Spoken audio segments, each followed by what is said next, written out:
maybe you've been putting off. You've been trying to avoid. And just think about what is stopping you from scheduling that conversation.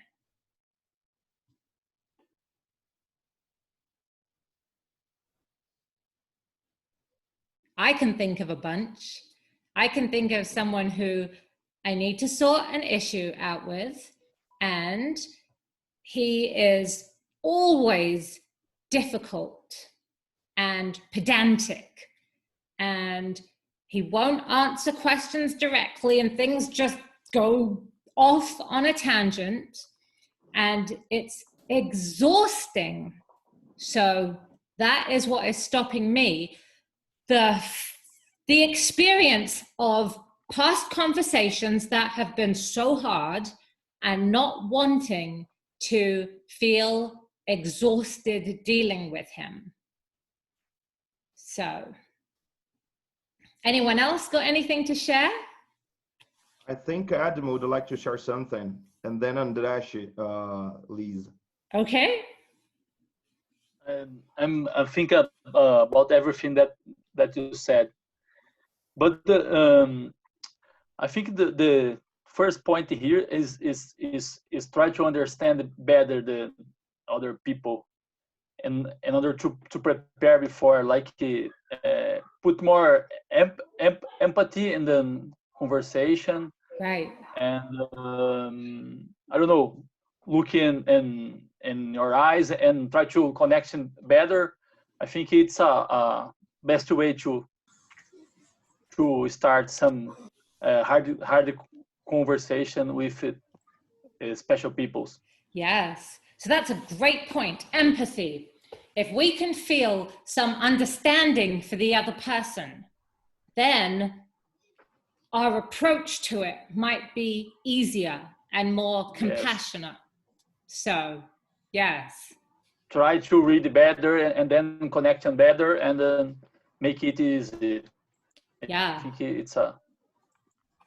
Definitely. If the other person feels understood or heard, then the conversation is generally likely to go better. So, and who was the other person, Geraldo, who you said wanted to... André told me he has lots of thoughts on that. Okay.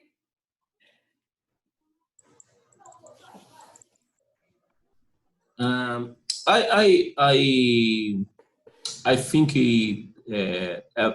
as the Edmo said, I agree. You need to have empathy, but I think that the difficult conversation, we need to be in the concept.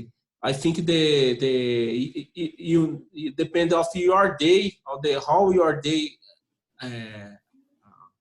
How your day you are be, and the other person, if the person of the another person, it's a good day or a bad day. I think in the end of the contest, when you put everything together, should be you have this difficult conversation. Depend of the everything that can become after before the conversation. I think if the people have a good day, okay, and if you have a bad day, maybe this contest could be to create a problem in the difficult conversation. I think.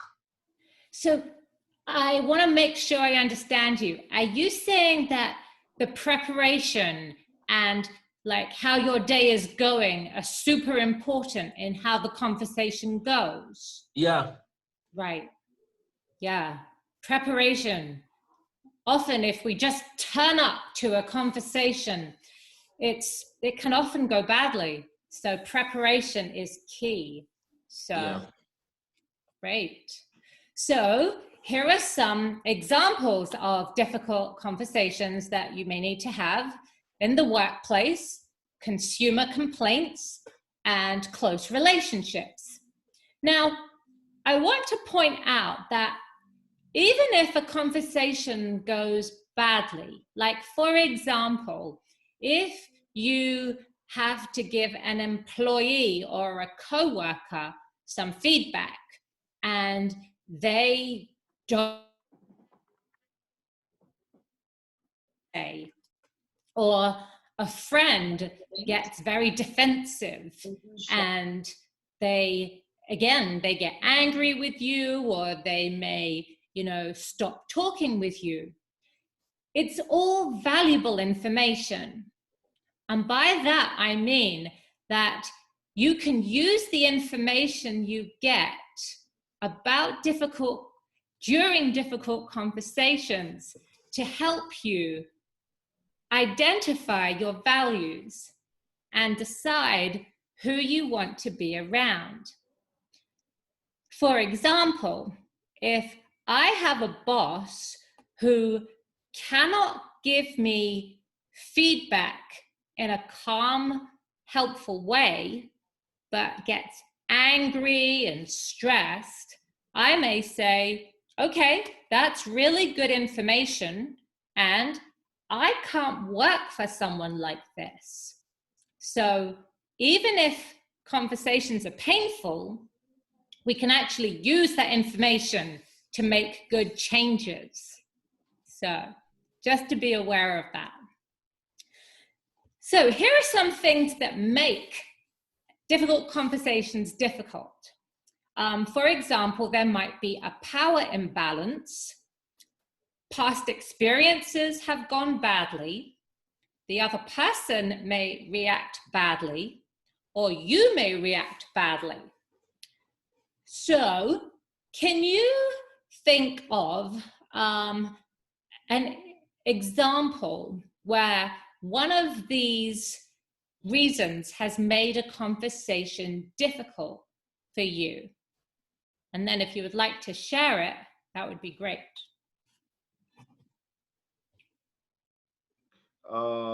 Liz, Rafael and Paulo told me they've gone through a situation. They would like to share that. Okay, great.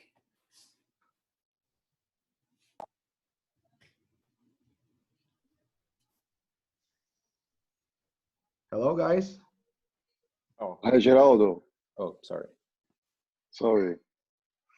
Repeat, please. Sorry.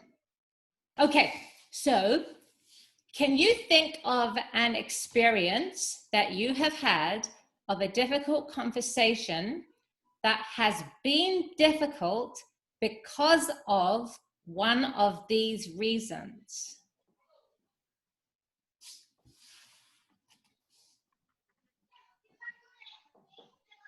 Oh, Elizabeth, I believe the second condition, the past experience went badly.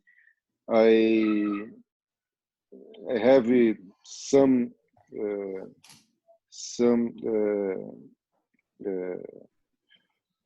conversation, difficult conversation, because, for example, a problem with the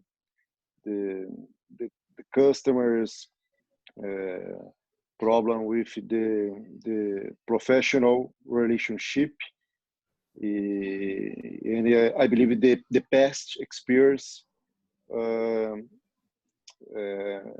don't help to make a good conversation, and I believe this type of the situation turn more complicated the conversation, because have a badly experience, and you don't have a trust in the relationship to make a conversation, right? And I believe it's more difficult for establish a good conversation in this situation. Yes. I passed some situations in this type, and the problems with the past influencing the conversation. Definitely. Yeah. Thank you for sharing. You explained that very well about how it's so hard to rebuild trust. So, yeah. Thank you. Yeah. Oh, hi, Lizbeth. Hi. I would say that using the example of our boss, when you make something wrong, and we know that this thing is wrong, and we wait a bad conversation in the future or during the week, I don't know. And in this point, I think that in our mind, oh, I will have problem when someone or my boss about this point that I made wrong. And I don't know, I think that we for the fact and in our mind, we wait the difficult conversation, and sometimes it's good, or no problem, let's go to improve, or to try to improve in the future or in the next time. I think that's when we think about that, sometimes we are the cause of the problem. Do you know what I mean? I do. You explained that very nicely. So I just want to clarify that I understood you. Were you saying that we might imagine how the conversation will go, and we might be right, but we might not be, but because of perhaps imagining the worst, the conversation may go badly? Yeah. I think we often do that, and it can definitely affect conversations. So thank you. Okay. Whoops. So maybe you should avoid the conversation. Now, I want to be clear. I'm not saying, yes, go and have all of your difficult conversations, because sometimes there are good reasons to avoid a difficult conversation. And you need to choose consciously whether you're going to have it or not based on good reasons. So, for example, you may want to keep the peace. If you bring up a difficult issue with your mother-in-law, say, it may cause a huge conflict, and it may be easier to just let it go. Perhaps for now, you don't know. Another reason that you may want to consider is perhaps you're overreacting. Maybe the issue isn't that huge, and you can wait and give it more time. Maybe you are the problem, and in that case, that's okay. I know that I have definitely been the problem in conversations before. So if you think that's the case, then well done for admitting it, being willing to look at that and get some support. And another very important reason to avoid a conversation, a difficult conversation, is that it may be dangerous to raise the issue. For example, if it's an abusive relationship, an abusive friend or boss, so there may be some dangerous or bad consequences. So again, get the support. And then I've written some excuses, and maybe they're excuses. I don't know. You have to look at the situation. Perhaps you don't want to try to change others because, after all, you can't control other people, right? You can control yourself, but you can't control others. Now, I agree, you can't change other people. However, if someone is behaving in a way that is painful or hurts you, you do have the right to bring it up and ask for what you need. And if they don't change, that's their choice, but you have tried, and then you can get help in other ways. So that's why I wrote it under excuses, because it may still be worth raising. So, does anyone have any questions or anything they want to share at this point? Nope. No? I can't hear you, Geraldo. You're on mute. Mauricio told me he has a point to make. Okay. Geraldo is terrible. Where is he? Mauricio or Sheila? About the reasons, I think I mean keep the peace.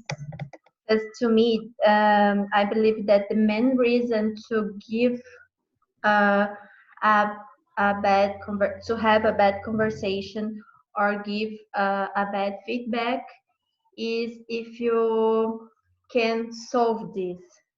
After example, if you give a bad feedback, after this you need to give some ways to if you give a bad feedback to an employee, after this you need to give some ways to improve or to solve the problem. If you don't have the solution or a better way, I think don't worst to have a bad conversation or give a bad feedback. Yeah, that makes sense. I think that it's easy to just complain at someone, but if you can give it in a constructive way with solutions, then you have a positive gain, definitely. So. Yeah, I'd like to share something. That's me, right? That's a fine line, because I'm a person who always want to talk, right? And I have difficulty not talking. And I really like that thing that sometimes you gotta be strategic and avoid the conversation. But sometimes I think there are other people who are like, okay, I want to keep the peace. I'll put my head into a hole. I won't do that. I'm the opposite. I think I gotta find this balance, right? But what about those who never? I've had bosses who has never given me any feedback, or I know I was performing maybe poorly, and they wouldn't say anything. Everything's fine. I don't know. I'd like to hear something on that, Liz. I don't know if you will make any comment on that. Well, did you ask that boss for feedback? I do, but the feedback sounded to me not a real one. It was like, okay, just, you know, I don't know if it's me, like the one who want to do things perfect or whatever.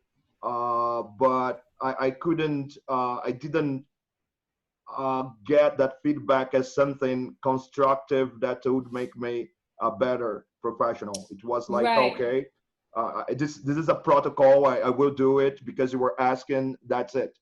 Right. Wow. You know what I mean?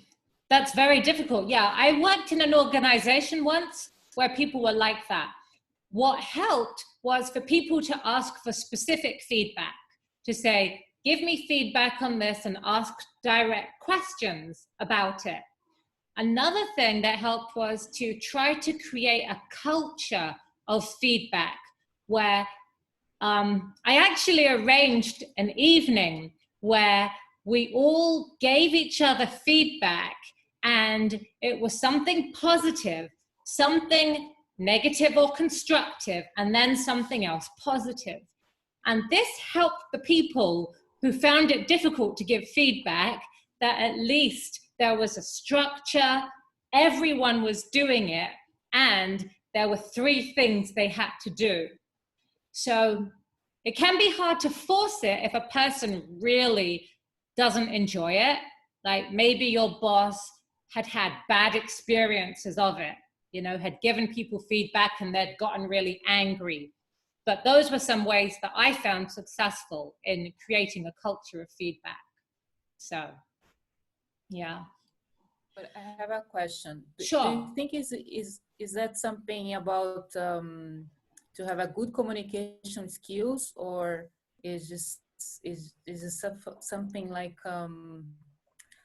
okay, some people, or is just something like to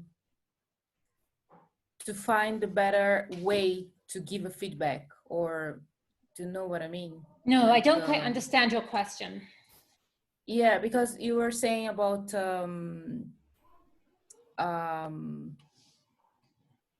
sorry, I forget my point. Okay. Could I? You were saying about some. Say, Geraldo. No, go on. I kind of. But we'll go on. Go ahead. Just ask your question. No, my question is something like, what do you think of how to improve that? Like how to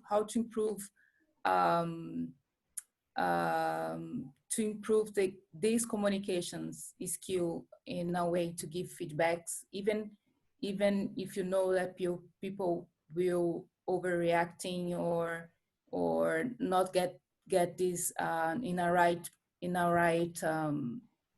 sense, you know. So I just want to clarify, you're asking, how should you give feedback if you think the other person might overreact or react badly? Yeah. Right. Yeah, let's go on to that then. So why might that person react badly? Now, again, you can't control their reaction. They may react badly, you might react badly, and that just may be the way it is. Now, usually it's because of fear. They may not admit it, but deep down, it's usually that the person fears loss of love or their sense of self-worth is being taken down. And that is really fundamental in their self-identity. Everyone wants to be loved and everyone wants to know they're important. Now, again, talking to your boss, you may think this has nothing to do with love. But remember, we're talking about how the brain works and that person's experience of difficult conversations from when they were a child. So for example, if someone, a child or an adult when they were a child, said to their mother, why are you doing this? And I don't like what you're doing. And the mother got angry at them. The child has unconsciously learnt that don't raise difficult questions or issues. And that can last till adulthood. So they remember that and then they don't want to do it again. People also don't like criticism because it's painful and people don't like to be wrong. So an awareness of these things can help you. You can remember to give positive feedback. You can say things in a way that aren't, you're wrong. You could say, oh, you could do this better. However, it's still possible they may react badly. Someone may start yelling at you. You may react badly. So what do you do in these situations? So here are some simple tips. Now, when I say simple, I don't mean they're easy. They're not. They're simple.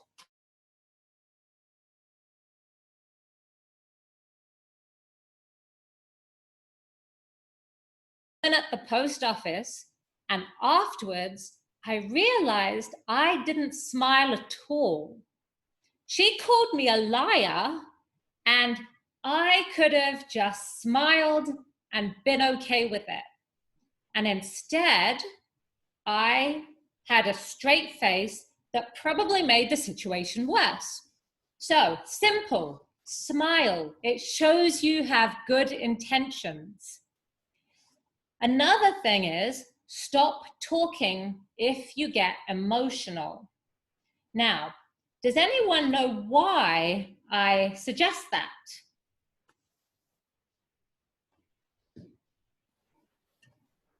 Don't show your weaknesses. Don't show your weakness. That's a very common understanding of emotions, yes. Anything else? You take things to the personal when you become emotional as well. Right. So another thing is that you're taking things personally when they might not be personal.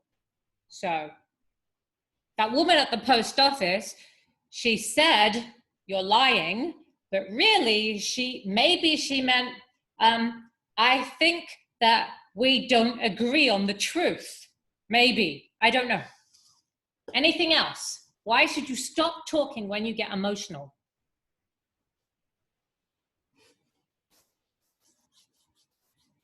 Have any of you been in a conflict when you got emotional and you said things that you didn't mean? I think Guilherme would like to share something. Okay.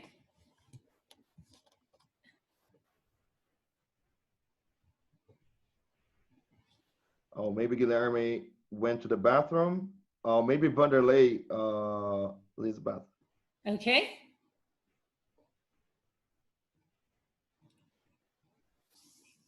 Sorry, I was mute.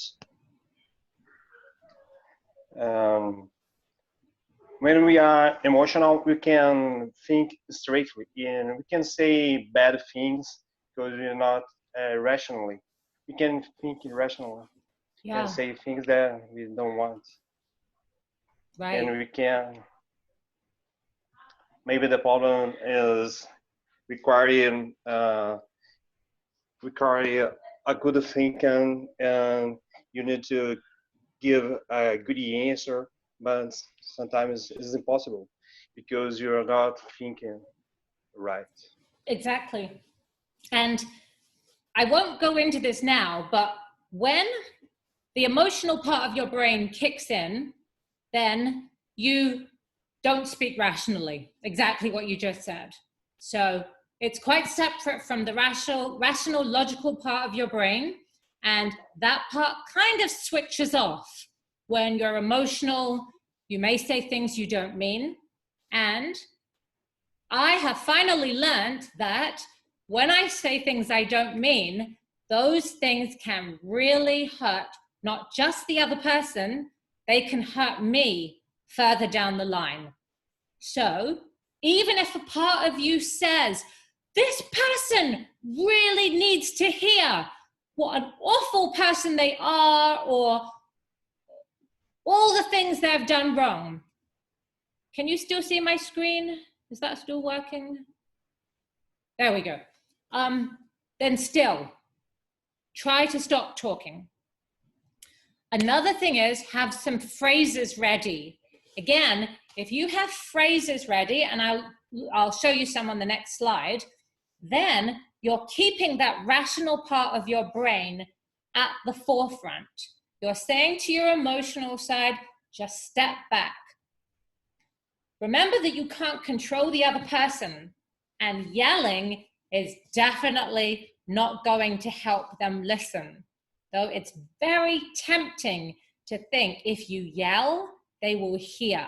And I say that in all honesty and truthfulness. And remember that you are not responsible for the other person's emotions. So if the other person gets angry, they may try to blame it on you and say that you caused them to get angry. But you have to remember that's not true.